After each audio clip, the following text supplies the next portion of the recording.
Alright guys, welcome to my new project. It's a 2000 model YZ250 two-stroke. People who know Yamahas will know it's 2000 because of the airbox. They were only on 2000, 2001, the white airboxes. I picked this bike up recently for a bit of a bargain. It needed a lot of work. I've actually already put a few things on it, put new plastics on it besides the airbox. I have to get that hydroblasted. I put new front guard and front plate on it. And the forks and triple clamps are off my YZ426F restoration project that I did. So I've just adapted them onto this one for now. They're hydroblasted and they look really nice. And I've got genuine fork covers with the Yamaha stickers on them. This bike, bit of a bonus when I got it. Oh, forgive me for my garage at the moment. We're in the process of putting our house on the market for sale. So everything from inside the house has all been crammed in the garage. There's garbage everywhere. This bike actually, I was pretty stoked in a way. It came with a Magura hydraulic clutch system. So I haven't used one of the Magura hydraulic clutches. I do normally like the cable clutch on the YZ, but hey, I'll give it a try. If it's no good, take me 10 minutes to adapt it back to a cable clutch. So at least there's that. As far as triaging what's wrong with the bike and what's good with the bike, it's got garbage Chinese radiators, which I hate. So I've already ordered a set of standard OEM radiators for it. Came with an FMF Gold Series pipe, got a bit of a ding in it there. It's not the greatest. Did come with an FMF power core muffler as well. It's better than nothing, but I'm going to see if I can hunt down a cone pipe. It's a bit hard to find cone pipes for the pre-2002 models, but I'll do what I can. It's got Electron carb. I've heard good things, but I've also heard bad things about Electron carbs. While it's on it, I might as well give it a test. Another thing is engine mounts are missing for some stupid reason. Someone's taken them off. So I'm going to make some carbon fiber ones. I made carbon fiber ones for my previous YZ. I've had about 4 or 5 YZ252 strokes, so I tend to sort of know what works and what doesn't. I had a set of carbon fiber engine mounts on my previous one for about 10 years and they seem to be fine. As well as the Chinese radiators. It's got aftermarket radiator hoses on it, which I don't like. The previous owner had adapted in like a Trailtech thing with a temperature sensor and that sort of stuff, so I'll get rid of all that and just put it all back to stock. I don't like modified things in that way. I like modifying things myself, but nothing that just adds extra clutter. What's next? It comes with tag 7/8 bars. I'm going to leave the 7/8 bars on it for now. I am planning on doing something a little different with the forks, and it'll be very divisive. Some people will love it, some people will think it's disgusting. So I'm not going to bother changing the triple clamp to put taper bars on it just yet, because I don't know where I'm going with it. Let's see what else there is.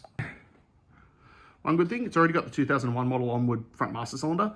If any of you guys know Yamaha as well, you know that up to 2000 model had that hideous front brake lever that had like circlips and other garbage holding it on. It was just stupid. So this is like the KX style front brake lever. It's not the same as the later model one, but it is the adjustable reach one that's actually quite nice. What else is there? It's got works connection frame guards, but they're pretty trashed. You can see like they're worn completely through. So I've ordered some new ones of those. It's got an aftermarket RHK brake pedal. I don't really like those sorts of brake pedals, so I've bought another genuine one. Everything seems to be okay. Swing arm's being painted for some reason. It looks terrible, but I'm not going to bother doing anything with it because I'm actually planning on adapting in. I've got a 2011 YZ250F swing arm. They will allow me to use the 25mm back axle of the late model YZs, so that could be a pretty interesting little thing. It looks like, looking at the parts catalog, I should be able to adapt it, but we'll see once I start fiddling. Yeah, everything else seems to be in not bad condition.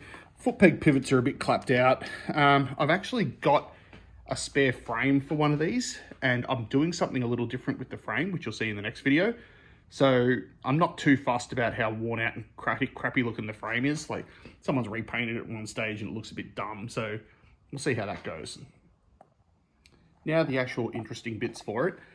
Kevin at Axiom Motocross, such a champion, he sent me across a set of the DID Dirt Star STX rims in gold. Decided I'm going to go for gold rims on this bike, and I have those there. So I'm about to unlace these wheels and have the hubs hydroblasted so they look nice and pretty to go with it. Firestorm Motorcycles sent me a twin air, I think it's called the Power Flow system for this, which got different intake cage and different air filter that's pre-oiled. That should be pretty cool. I've also got from 5-star motorcycles, some Trans Oil Expert and RBF 700 brake fluid. It's the highest boiling point brake fluid you can get. Also got some Works red banjo bolts, which should be pretty cool. Renthal 13-tooth front sprocket. I've got a front brake, rear brake pedal that's not a silly billet one, so that's good. Got a set of the new Pirelli MX32s. I like these because of the yellow Pirelli on the sidewall. It looks really cool. I've got a spare subframe, which the legends at MTO Motorcycle Repairs, they hydroblasted for me. It looks bloody amazing. And what I've got planned for the frame, that will look really cool with it. New brake calipers front and rear that I ordered. That should be good. There's the seat. I'm going to get Mario at Top Line Upholstery to do something a little different for me. I like a pretty basic seat cover, and I've got some plans of what I'm going to do with the seat base as well, so it'd be handy to do once the cover's off. Now this is probably the most important part of the bike. I managed to source an aluminium fuel tank for the bike, which, as you know, aluminium fuel tanks are not very common on these things. So it's pretty awesome actually. So I'm really looking forward to fitting this up to the bike and seeing how it looks. Should be pretty awesome. It looks great. So because being an aluminium fuel tank, you don't need porous graphics. So I'm having Ringmaster Images. Craig at Ringmaster is a good mate of mine. I've known him for many years. He's knocking me up a set of graphics that don't have perforations in the tank. So they'll only cover from there to there. So you'll still see all the shiny bits there and shiny bits around there. And everyone loves a shiny bit. So that's going to be really cool once it's on the bike. So yeah, besides all the garbage out of my house, I've got a garage full of bits and pieces ready to start tinkering with this bike. And I reckon the next video will be me lacing up these lovely gold hoops and putting some decent rubber on them. And we'll see how we go. Cheers.